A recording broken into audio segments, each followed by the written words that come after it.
Hello everybody, Dr. White here with a quick tutorial on using Surge to very quickly put up a live small static website. So you can use this to demonstrate working versions of a programming assignment that you might have done in this course. Let me give you an example here. So I'm in a repository where I have a little subdirectory called random content sol over here. And inside of it, it has an index.html, which I will open. And it has also two asset folders, JS that contains the custom JS that is added at the bottom of this page. And it's got a CSS folder containing a couple of files that get added up in the head matter. And so all together, they compose my little website. So I'd like to publish this up to the web. Well, the key for that is Surge. So let me just bring that up. You'll want to bookmark this, surge.sh. I'm doing a little Google search here. And here we go. I'm sorry, let me resize. So you want to bookmark this page.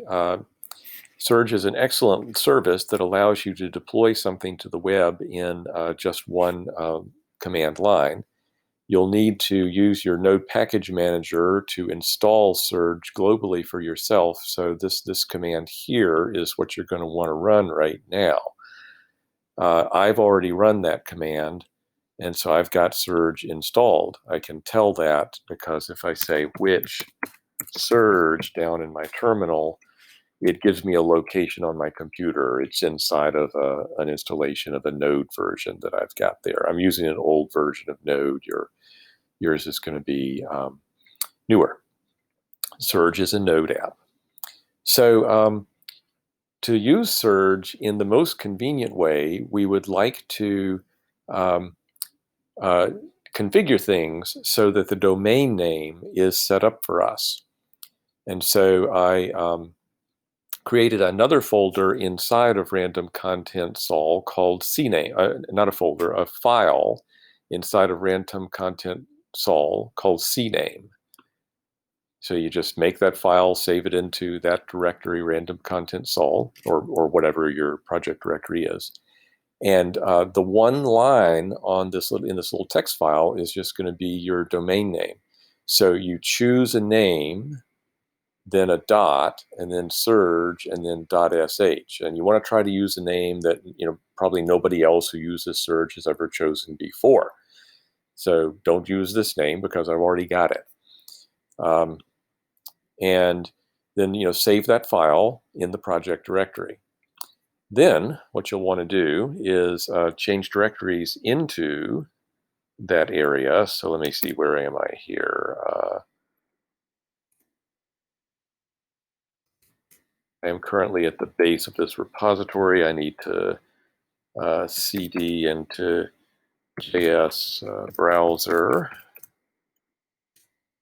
and cd into random content. All right, make sure we're there. Yes, okay. So I'm in my project directory for this website. And all I have to say is Surge at the command line and press it.